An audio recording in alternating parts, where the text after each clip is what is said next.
como o Sérgio, como o Joel, como o Bira, como o Ivan, que acabou de entrar, como outros irmãos e irmãs que têm se disponibilizado, Neves, em proclamar a tua palavra. Eu sei que nós precisamos pregar para os quatro cantos. Muitas pessoas precisam ouvir a respeito de Jesus. Mas nessa noite nós vamos aprender mais uma vez como agir dentro da sua vontade, através da tua palavra. Obrigado por tudo que você tem feito por nós. É no nome de Jesus Cristo nós choramos e te agradecemos por tudo, hoje e para todos sempre. Amém. Sérgio? Obrigado pela oração, Avaí. Como é bom, né, nos encontrarmos, mesmo que seja assim. Imagina a vontade, né, que os irmãos têm de se encontrar. Eu não sei o Joel, né, mas eu fico muito com muita vontade de encontrar o irmão Joel. Imagina como deve ser bom, né, estar ao lado dele, da Mari. Imagina. E vocês todos, né, irmãos? É muito importante. Esse é o nosso tempo juntos hoje. E, irmãos, eu tenho o irmão Avaí como um amigo, né? E o irmão Avaí, ele conhece um pouquinho da minha história, e é muito bom saber que eu tenho o irmão Avaí, que eu tenho a Shirley, né, minha esposa aqui do lado, que conhecem a minha história. Né? E é muito confortável estar diante deles, porque eu tenho que ser honesto com Deus, não tem nem como fugir disso. Mas temos que ser honestos com os nossos irmãos. E, irmãos, somos todos iguais perante o Senhor. Todos iguais. Não há um melhor. Nenhum sequer. Todos nós estamos aqui lutando tanto, se esforçando tanto para a gente agradar o Senhor. Uns se esforçando até o seu limite, mas pessoalmente é o que ele pode oferecer. Enquanto que outro pode até estar aparentemente oferecendo mais, mas aquele é o limite dele. Mas o importante é que nós estamos juntos como família de Deus para nos ajudarmos. E é para isso que a gente está aqui hoje. E eu fico muito contente de saber que nós estamos procurando sermos honestos, né? Honestos como cristãos. Alguns irmãos, de vez em quando, me procuram. Alguns irmãos querem saber um pouco mais de mim, da minha vida. Outros irmãos já souberam uma coisa ou outra, mas ainda assim querem vir tirar dúvidas comigo. E eu sempre fiquei muito aberto, sabe, irmãos? Porque de uma coisa nós precisamos muito fugir, né? De nos enganarmos, não é? De nos enganarmos. E é muito claro diante de Deus quem nós somos. Para Deus está tudo muito claro. E os olhos de Deus estão em todos os lugares. E é com muito esforço, irmão, que eu e vocês, imagino, estamos trabalhando para sermos bons exemplos.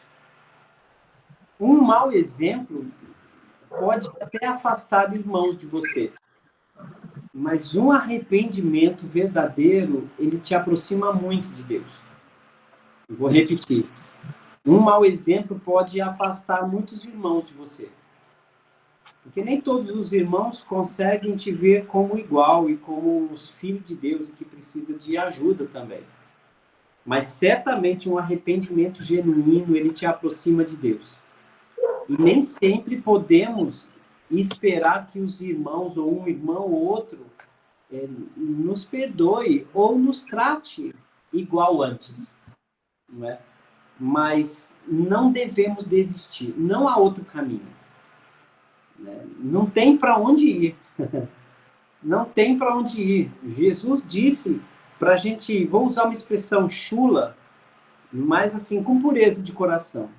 Jesus não quer saber o que você fez. Ele quer que você coloque o rabo entre as pernas e volte para casa.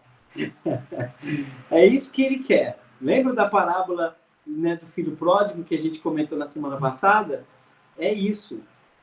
o Pai, ele nos quer de volta para casa, em casa. Não vamos nos esquecer disso. E ele é ansioso por isso. E é assim que ele vê as pessoas da nossa família que ainda não estão com a gente. Tá certo? É assim que ele vê. O judeu não chamava Deus de Abba, de paizinho. Jesus disse que era para a gente chamar Deus de Pai, o Pai nosso que está no céu. Né? E foi muito importante na aula passada. Nós conversamos na aula passada sobre que a família brasileira ela é um caos. E cada dia tem piorado. Aquilo que é normal para o mundo hoje nunca será normal para Deus. E Jesus, na aula passada, nós falamos que Jesus ele falou, ele ensinou que aquele padrão judeu não era o padrão de Deus para a família. E é um trabalho árduo, difícil de você ajustar sua família, sua casa no padrão de Deus. Mas não se esqueça, irmãos, isso é trabalho de Deus. O nosso trabalho é obedecer. E há uma chave que pode conectar tudo nesses nossos encontros aqui, cujo alvo é a gente treinar, ter mais conhecimento, refletir de como vamos pregar para a nossa família. E tem uma chave muito importante nisso, que o resultado não é nosso. Não devemos fazer pelo resultado, pela consequência. Na vida cristã, não faça pela consequência. Faça apenas por amor e obediência a Cristo. A consequência virá dele. Há muitos textos bíblicos que dão esse norte para a gente. Que se você obedecer, a consequência está nas mãos de Deus. Olha só o que Salmo 37 diz, né? Agrada-te do Senhor. E qual é a consequência de você se agradar do Senhor? Ele satisfará os desejos do teu coração. Entrega o teu caminho ao Senhor, e o mais ele fará. Olha que interessante. A nossa parte é apenas uma obediência. Não obedeça esperando algo em troca. Obedeça porque esse é o seu papel. É o dever de todo homem. Tá certo? Amar a Deus sobre todas as coisas, obedecê-lo, seguir seus ensinamentos. O resto é com ele. Vamos buscar o reino de Deus em primeiro lugar, olha a consequência, e as outras coisas serão acrescentadas. Essa é a chave, irmãos. Não faça pela consequência. Entende? Não faça pelo resultado, porque você não sabe do resultado. O seu trabalho é apenas obedecer. E creia, irmão, que tudo acontecerá. Certo? Que o resto vai acontecer. Na semana passada a gente falou sobre isso e se você acha que esse assunto é difícil, é porque você está muito preocupado em que dê certo, não é? Acho que tudo que a gente vai fazer, a gente quer que dê certo. Mas não há garantia. Mas vai aumentar muito a probabilidade de o resultado ser bom. Porque, irmão, se a gente ficar olhando para a montanha, se a gente ficar olhando para o gigante Golias, se a gente ficar olhando para dificuldades, vai parecer que é o nosso poder, a nossa força que vai trazer o resultado. E não é, não será e nunca foi. Tá bom? Então, se você acha difícil tudo que a gente tem ensinado, que a gente tem falado sobre família, se parece complexo demais, tira um pouco os olhos disso. A gente só quer que você enxergue mais possível, que a sua visão seja maior possível. Mas o que eu quero ensinar para os irmãos hoje, o que eu aprendo da palavra, não torne difícil, não pense na consequência. Pense apenas no que o Senhor pede. O que o Senhor pedir, essa é a nossa parte. Entende? O resultado disso é nas mãos do Senhor. Olha o que o apóstolo Paulo falou. Eu plantei, Apolo regou, mas o crescimento veio do Senhor. Mas a gente às vezes fala de Paulo como, olha o resultado da vida de Paulo. Não. A única coisa que Paulo fez foi obedecer, irmãos. Ele só obedeceu. O resultado foi de Cristo. Olha o resultado da pregação de Pedro no dia de Pentecostes, Atos capítulo 2. Pedro só obedeceu, só pregou. O trabalho de Pedro era falar tudo que ele aprendeu com Jesus. Os 2.000 convertidos, depois os 5.000 convertidos, depois não sei quantos seguidores, é trabalho do Senhor. O Espírito Santo trabalha em cima da nossa obediência. Obedeça e você vai ver o resultado. Olha, irmãos, eu tenho muitos anos no Evangelho, o que absolutamente não significa que sou melhor do que qualquer pessoa, de conheço mais ou não. Né? Há poucos anos eu aprendi a obedecer a Deus. Antes parecia que era o Senhor que tinha que me obedecer. Há alguns anos parece que eu queria usar Deus para os meus benefícios. Às vezes puramente de coração. Mas a obediência sem esperar o resultado tem sido uma novidade nos últimos anos da minha vida. E acredite, irmãos, nós vamos colher frutos que nós nem imaginamos. Quando você está obedecendo, você está focando, você vai perceber quantas coisas vão acontecer por causa da sua obediência. Um dia eu posso compartilhar mais coisas com os irmãos sobre isso.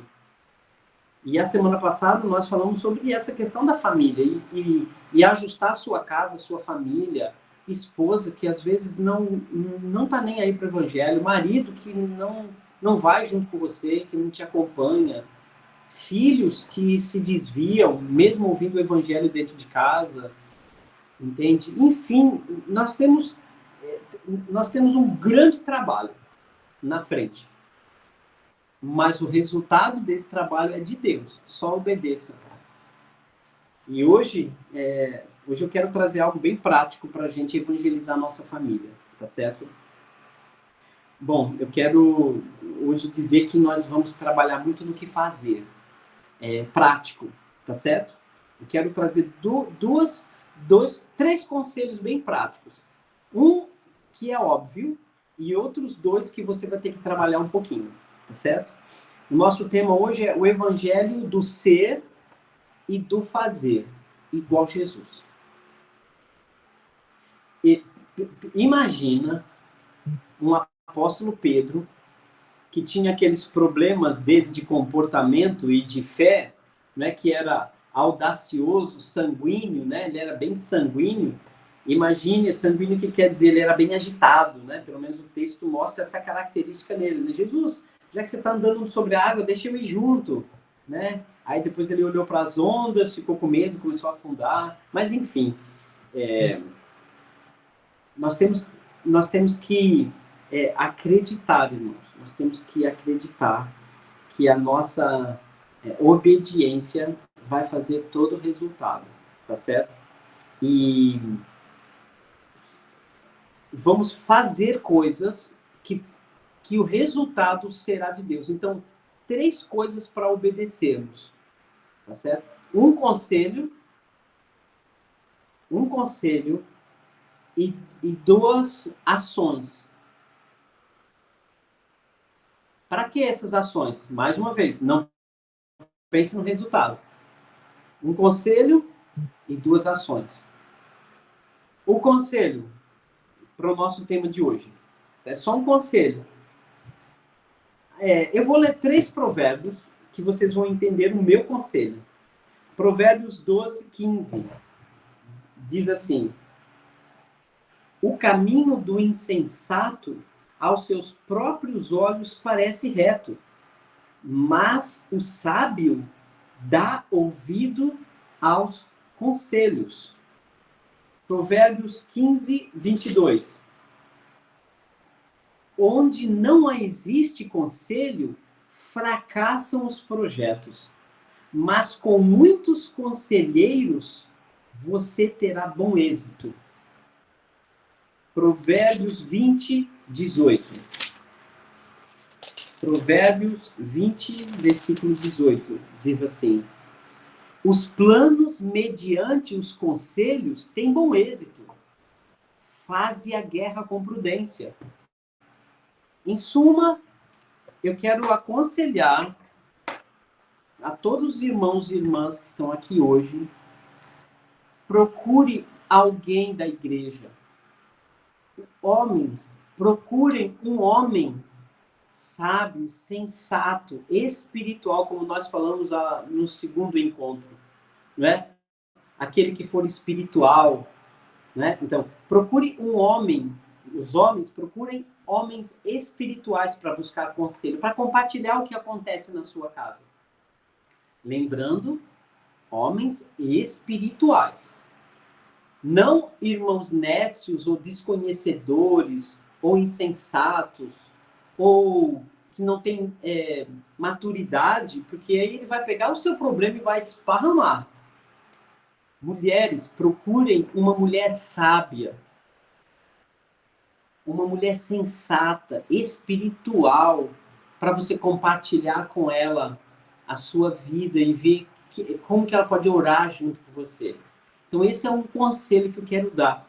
Se você está na igreja, no corpo de Cristo, escolha bem, não se precipite, escolha bem alguém com quem você pode compartilhar. Alguém que o histórico de vida já mostra que é uma pessoa muito sensata, equilibrada, com aquelas características de umas aulas passadas que nós tivemos aí.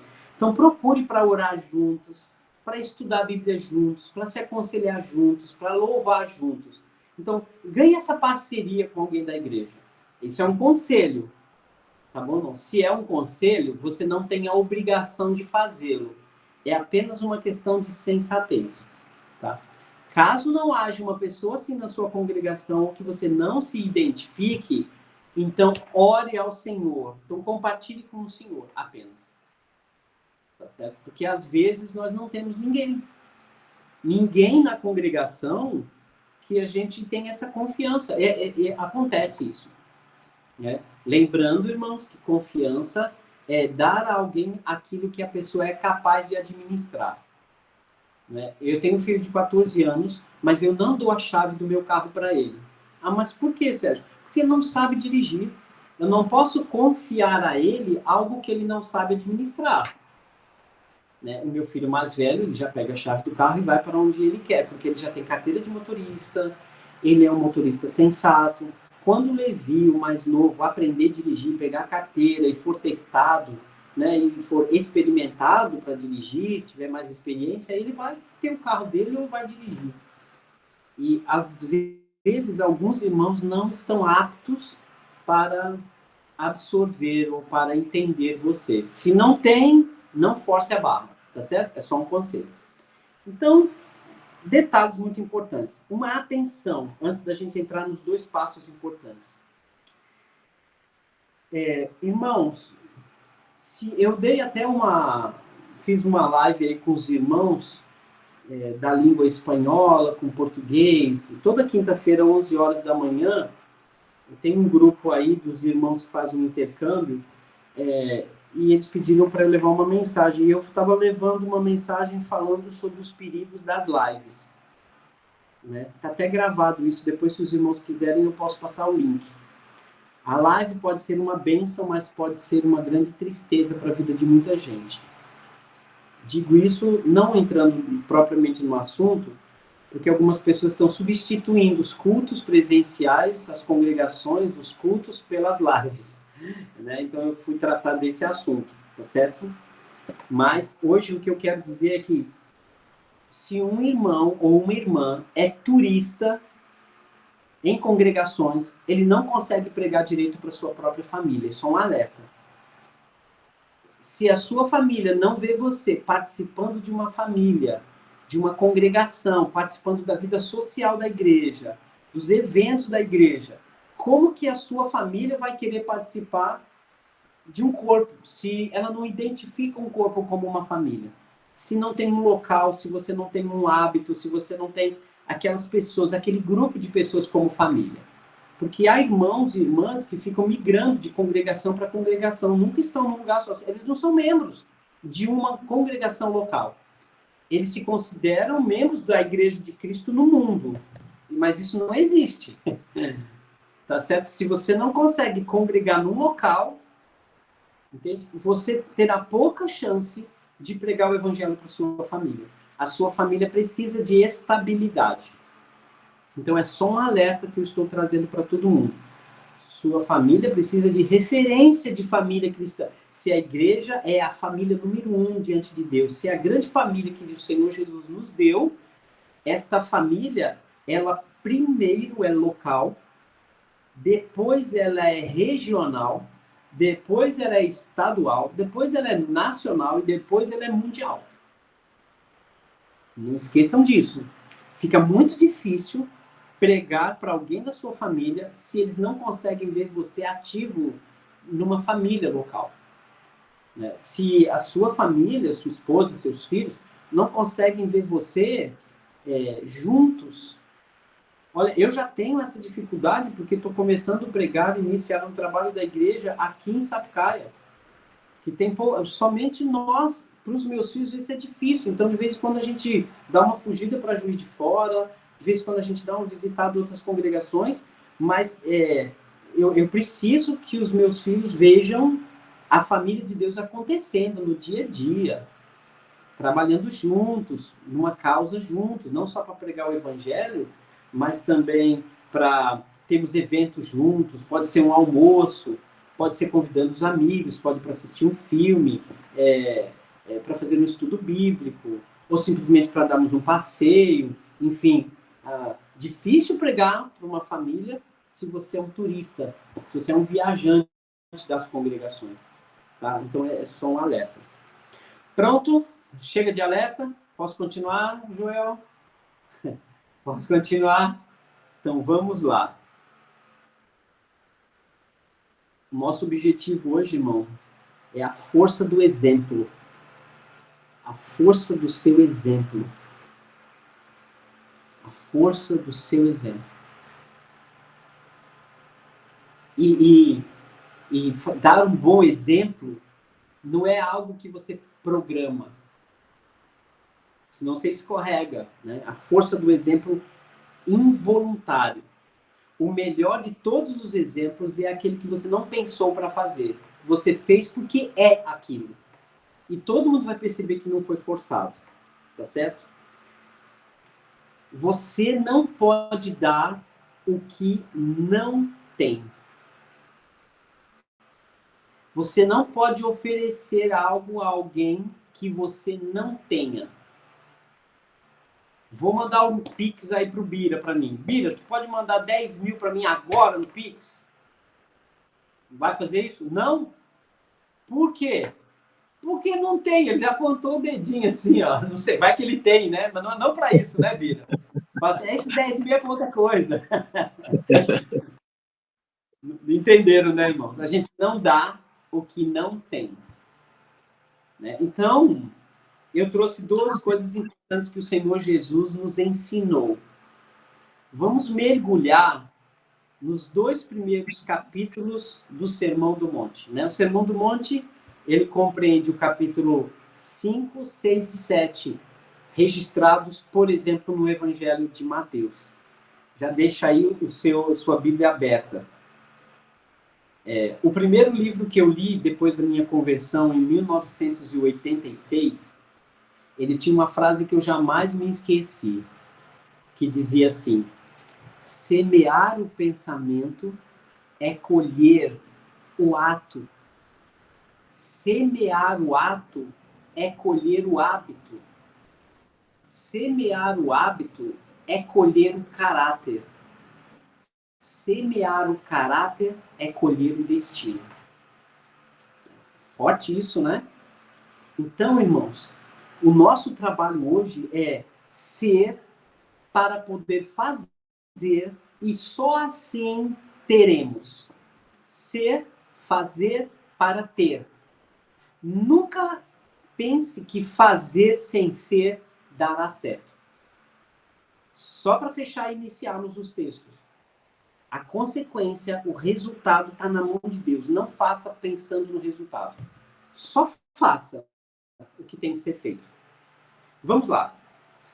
Eu, particularmente, sou muito atento ao Sermão do Monte.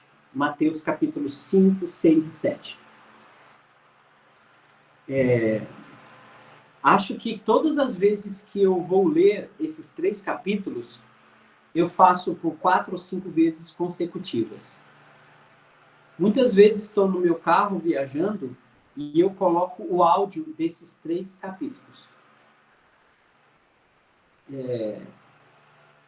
Provavelmente, se eu tivesse que escolher de toda a Bíblia, os 3 capítulos mais importantes, eu escolheria esses 3. Acredito até que com esses 3 capítulos, nós agradaremos a Deus completamente. Mas eu quero que você já deixe aí aberto Mateus capítulo 5,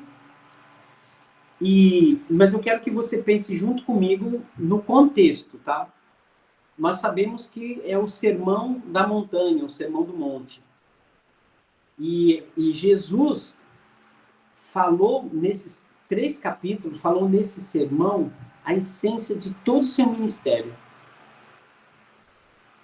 A essência da vida, daquilo que Deus quer que você seja, está nesses 3 capítulos. Vou falar especialmente dos 2 primeiros, porque são 2 passos muito importantes para a gente pregar para a nossa família. Tudo que a gente estudou até agora foi para ampliar a nossa visão, foi para a gente ficar alertas. Muitos alertas foram dados. Você pode assistir de novo, se você aguentar ouvir essa voz fanhosa mais algumas vezes.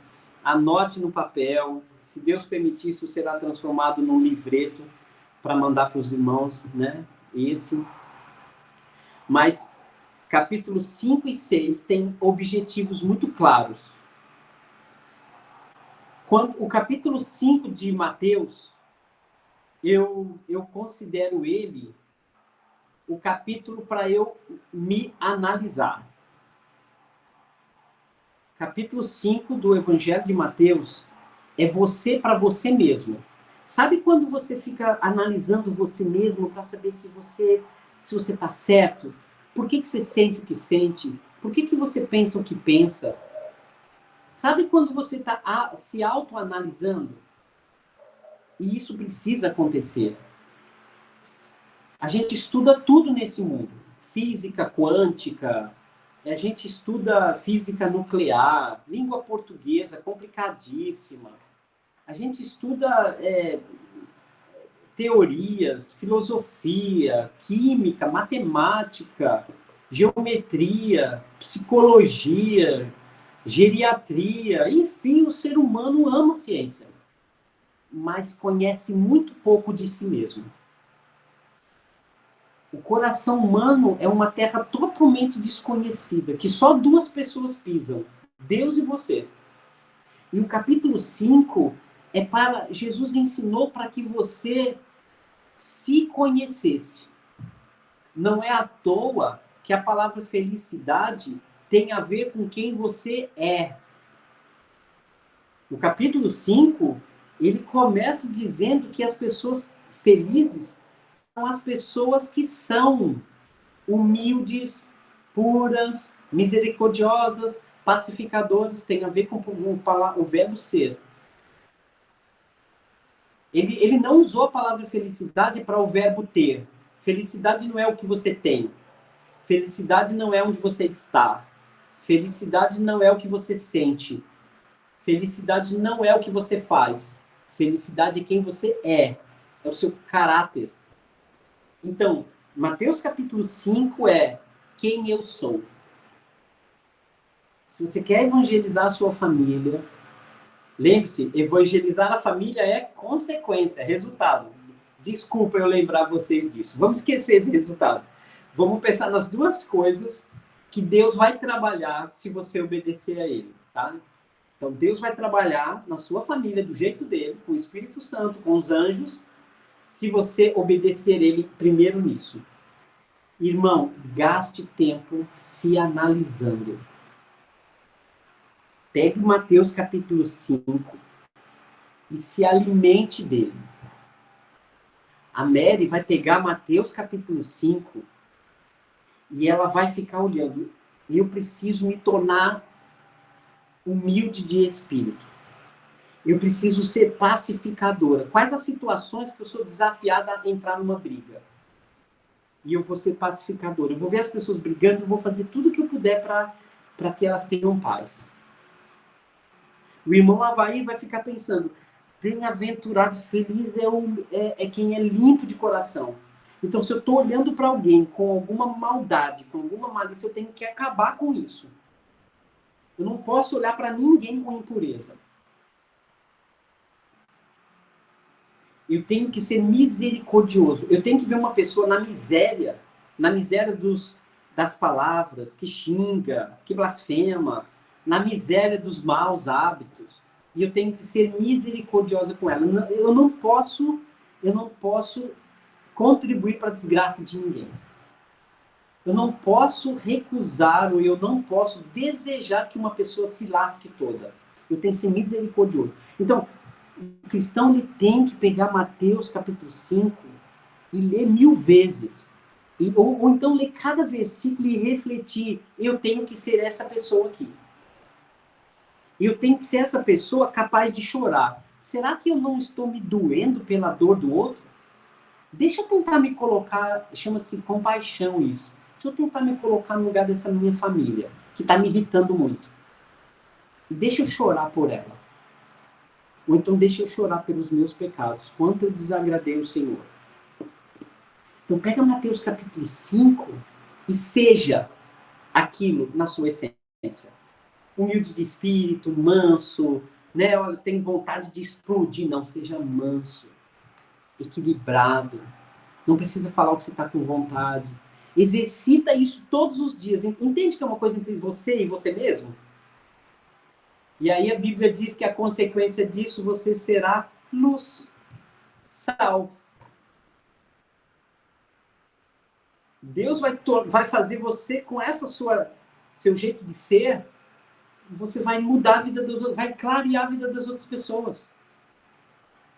Isso será um tempero. Como é bom ter uma pessoa que tempera o ambiente onde está. É o feliz. Nossa, aquele homem é feliz, aquela mulher é feliz. A pessoa, todo mundo olhando para você falando, gente, o Dirceu é feliz. Lembra que eu falei? Você não pode dar o que não tem? Se os seus filhos virem que você é feliz, eles vão querer ser felizes igual a você. Se a sua irmã da família, se o seu pai ou sua mãe verem que você é feliz, se o seu neto estiver vendo que você é feliz sendo aquilo, ele vai chegar para você e falar assim, ele me ensina a ser como você. E você sabe que esse foi um discurso muito forte de Jesus, né? Eu sou. Quem me vê a mim, vê ao Pai. Então, eu quero ler um pedacinho dessa primeira dica que eu estou dando para todo mundo, que é o que Jesus ensinou. Se você quer como consequência que Deus trabalhe na sua família, obedeça, sendo, ser, trabalhe no seu ser. Não cobre de ninguém isso, cobre de você mesmo ser assim. Eu vou ler aqui na versão fácil de ler, Mateus capítulo 5, os 12 primeiros versículos, tá bom? Se você quiser fechar os seus olhos para internizar isso de você, pode fazer.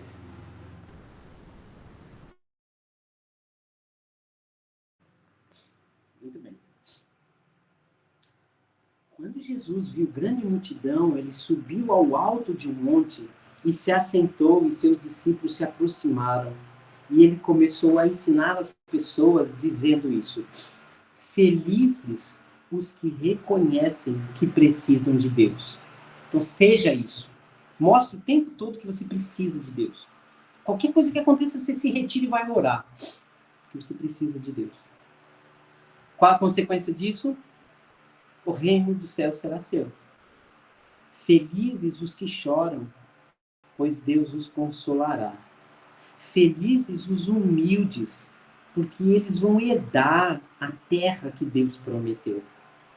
Felizes é a pessoa que tem fome e sede de justiça, pois ela ficará completamente satisfeita. Felizes é quem é misericordioso, quem tem misericórdia dos outros, pois vão receber misericórdia.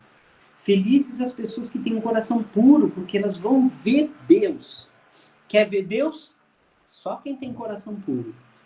Felizes os que fazem a paz, pois eles serão chamados filhos de Deus. Felizes aqueles que serão perseguidos por fazerem a vontade de Deus.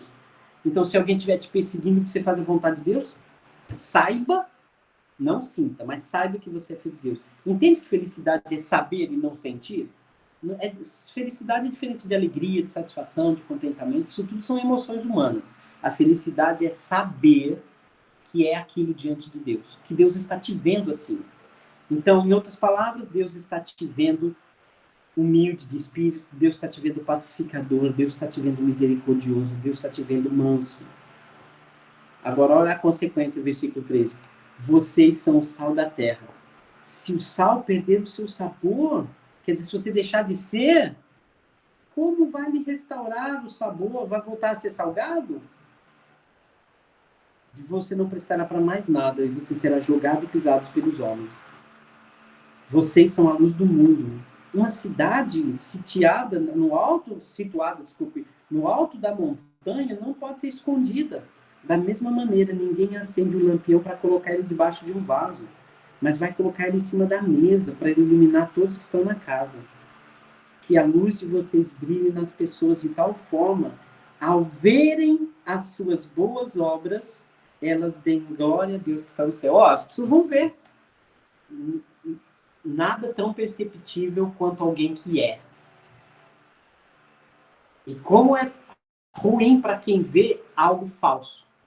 Não tem aquelas roupas que você vai comprar que tem a marca lá Adidas, mas que a costura é toda torta, que logo desbota. É muito triste uma roupa falsificada. Por melhor que seja a falsificação, não é igual ao original. Por isso que o original é tão caro. Aqui no Brasil a gente parece que não dá muita bola por isso, né? A gente compra roupa, tênis, roupa, tudo, mercadoria, tudo falsificado. Entende? No Brasil a gente não leva isso em consideração, né? Essa legislação que proíbe a falsificação, porque tira o imposto da empresa que trabalha tanto para fazer as coisas bem feitas. Mas alguns outros países isso é crime, e crime sujeito a penas graves de falsificação. E como é triste um cristão falso, né, que não é aquilo que faz. Olha que interessante. Cristão falso é aquele que não é o que faz. Não é só aquele que faz errado. Às vezes aquele que erra e que dá cara a tapa e reconhece e confessa está numa situação muito mais vantajosa do que aquele que não acha que está errado e só faz, mas não é. Faz o que Jesus pediu, mas não é. Está presente na congregação, mas não é membro. Igreja não é só ir, é ser. Então, se você quer que Deus trabalhe na sua casa, seja. Todos os dias, faça isso. Tá certo? No seu íntimo. No seu íntimo, seja. Pegue Mateus capítulo 5 e seja esse tipo de pessoa que Jesus apontou no capítulo 5. Seja essa pessoa feliz que Jesus disse. Sabe que felicidade é uma decisão que você toma de ser? Então, se você quer que Deus trabalhe na sua casa, seja feliz. Todo mundo vai ver sua felicidade como luz. Todo mundo vai ver sua felicidade como sal, como tempero. Seja. Quando você ser isso, você vai ter este comportamento que Jesus ensinou em Mateus capítulo 5, todo mundo vai ver. A luz vai cegar algumas pessoas. Vai incomodar quem vive nas trevas. Então, o primeiro passo é ser. Seja, irmão. É isso que Jesus ensinou. Seja. Pegue Mateus capítulo 5, leia todos os dias da sua vida e comece a se perguntar se Deus vê você daquele jeito. Enquanto você não tiver certeza que Deus está te vendo aquilo, enquanto você não estiver passando pelas provas, de que é manso, de que é humilde de espírito, de que é pacificador. Enquanto você não passar pelas provas, você não é ainda. É uma luta constante. Segunda e último conselho. Agora vai ser um pouco mais direto. Mateus capítulo 5 tem a ver comigo e eu mesmo. Sou o que eu faço de mim mesmo com Deus. O que Deus sou eu e Deus apenas. Então é ser. Mateus capítulo 5 é ser. Mateus capítulo 6, que a gente vai ver agora, é fazer. Tá bom, então eu já sei que eu preciso trabalhar bastante em ser. Comigo mesmo. Mateus capítulo 6 são as coisas que nós precisamos fazer. Primeiro ser. Se você trabalhar bastante Mateus capítulo 5, o capítulo 6 vai ficar mais fácil. Mas quem pula a etapa do Mateus capítulo 5 vai apenas fazer. É falso. Soará falso. Vai ser somente uma faísca e não um raio de luz.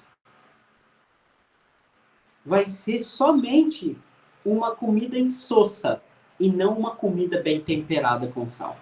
Ou vai ser uma coisa amargosa demais e salgada demais. Não pule o processo de ser. Primeiro ser. Aí agora Mateus capítulo 6. De que se trata capítulo 6? Ele se trata de oração, ele trata de jejum, de dar ofertas ou esmolas, tá certo? Entre outras coisas. Então, o que ele está ensinando aqui? Na prática, que você tenha hábitos. Quais são os hábitos que os cristãos têm, que vai ser não só quando está com a igreja, nos prédios em 4 paredes. Que ele vai ser todos os dias quando ele levanta de manhã, que a sua família vai estar assistindo ele fazendo essas coisas todos os dias. Orando,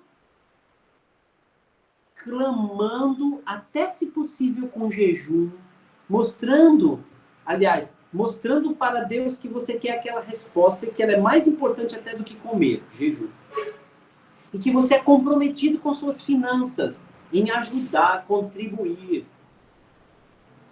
Tá? Você não deixar sua família morrendo de fome, mas você sendo sério e mostrando a seriedade que tem você contribuir e ajudar o outro. Vamos a essas 3 coisas. Eu vou acrescentar mais uma. Cântico. Aqui no capítulo 6, é a devocional que você faz e que a sua família está te assistindo.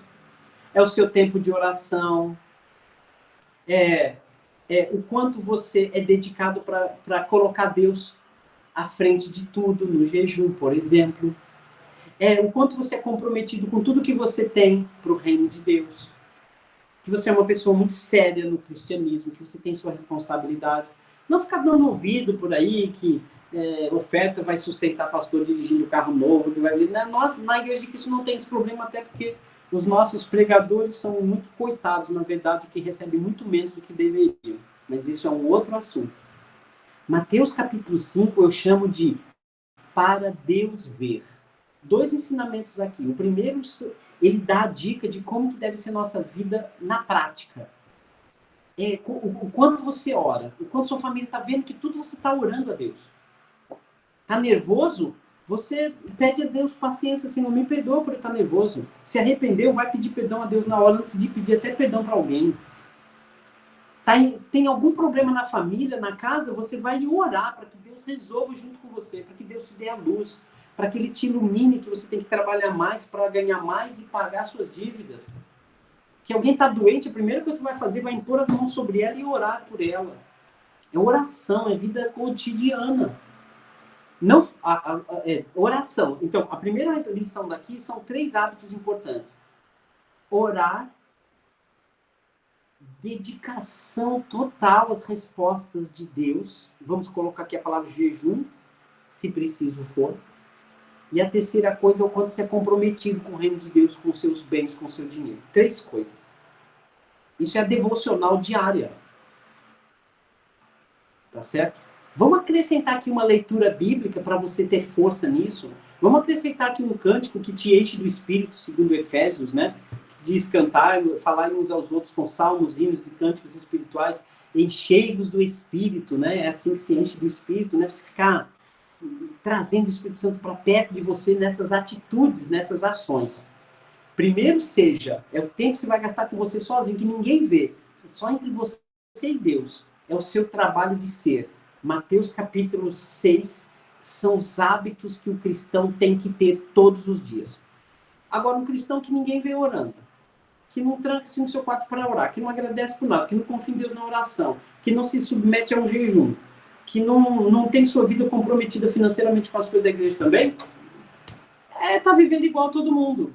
Não vai ser percebido. Não fazemos para sermos percebidos. Aliás, fazemos para ser percebidos. Essa é a segunda parte da instrução de Mateus capítulo 6. Fazemos a oração, o jejum, as ofertas para Deus ver. Olha na oração. Quando você orar, Jesus ensinou, tranque-se no seu quarto. Rogue a Deus que te vê em secreto e te recompensará publicamente. Ao invés de você ficar orando para todo mundo ver nas praças, na congregação, fazer aquela oração bonita na congregação, que é para os outros verem. E quantas orações que elas são feitas para o público e não para Deus ver. Aqui Jesus ensinou, faça, mas faça para Deus ver. Ore para Deus ver. Vai fazer um jejum, lave o rosto. Não fique desfigurado para todo mundo ver. Olha que homem espiritual, ele está jejuando. Não deixa nem ninguém saber. É entre você e Deus. Aí se alguém fala, mas você não vai se alimentar agora não? Não. Eu decidi trocar essa alimentação aí por outra coisa que eu preciso orar. Mas depois eu vou e como. Não fique tranquilo. Entende isso? Não precisa ficar fazendo um show dos seus comprometimentos com Deus. O jejum representa muitas vezes isso. Esse nível de estar, que querer de Deus mais uma resposta do que até comer. Vamos trocar jejum aí pelo estudo da palavra? Porque não só de pão viverá o homem, mas também da palavra que procede da boca de Deus? Né? Então eu preciso tanto da palavra quanto de comer nesse momento. Por isso que eu estou lendo a Bíblia, meu filho, para estudar, para eu ser melhor para vocês. Eu estou estudando a palavra para ser uma pessoa melhor aqui dentro de casa. Mas isso para Deus ver. E quando você der uma oferta, ou der uma esmola, como ele diz no contexto aqui, não é fazer para que alguém toque trombeta e você estique a mão. Né? Você oferta, e o que a outra mão vai receber? Olha que maravilha, que irmão mais generoso. Não. Faça aquilo para Deus ver. As ofertas que você tiver que dar para Deus. Não é para saber se a sua congregação está usando bem ou mal. Quem administrar vai sofrer as consequências diante do Pai. É claro que administrar as ofertas é muito importante. A congregação que administra bem encoraja os irmãos, é claro. Mas Mateus capítulo 6, tudo que você fizer nas suas devocionais diárias é para Deus ver. A leitura aqui. Mateus capítulo 6, Jesus ensina sobre como orar. E aí ele diz assim, tenham cuidado, não pratiquem boas obras em público, somente para serem vistos pelos seus familiares. A palavra familiares aqui é o que coloquei, tá? Se vocês fizerem assim, vocês não receberão nenhuma recompensa do Pai que está no céu. Quando você der alguma coisa a alguém, não espalhe para todo mundo que você fez. Os hipócritas é que fazem isso nas sinagogas e nas ruas e nas famílias e nas casas, a fim de receberem elogios das pessoas. Digo a verdade a vocês, eles já receberam a recompensa que eles mereciam. Só aplausos. Você, entretanto, quando der alguma coisa aos pobres, não deixe que a sua mão esquerda fique sabendo que a sua outra mão fez. Assim a sua esmola vai ficar em segredo. E o seu Pai, que vê tudo o que é feito em segredo, lhe dará recompensa. E quando vocês orarem, não façam como os hipócritas, que gostam de orar em pé, nas igrejas, nos prédios, nas congregações e nas esquinas, para serem vistos pelo povo, ou então na mesa durante da família, para todo mundo ficar vendo. Eu digo a verdade a vocês, e vocês eles já receberam a recompensa que mereciam. Mas você, entretanto, quando você for orar, vá para o seu quarto, feche a porta, ore ao seu pai, que não pode ser visto. E seu pai, que vê o que você está fazendo em segredo, lhe dará a recompensa. E por aí vai. Irmãos, tenham hábitos no seu dia a dia. Leia a Bíblia. Ler para conhecer as histórias da Bíblia, os textos bíblicos. Estude a Bíblia para praticar. Leia para conhecer. Estude para praticar. Tipo Mateus capítulo 5. E ore a Deus, mostrando quanto você depende de Deus. Número 4. Cante, louve a Deus. Tenha seu tempo de cantar. Aprenda a cantar melhor. Louve ao Senhor. Que Deus nos abençoe nesta prática. E deixe que, se você ser esse tipo de pessoa e você fazer esse tipo de coisa para Deus ver, o resto é com o nosso Pai que está nos céus. Entrego a palavra para o irmão Avaí.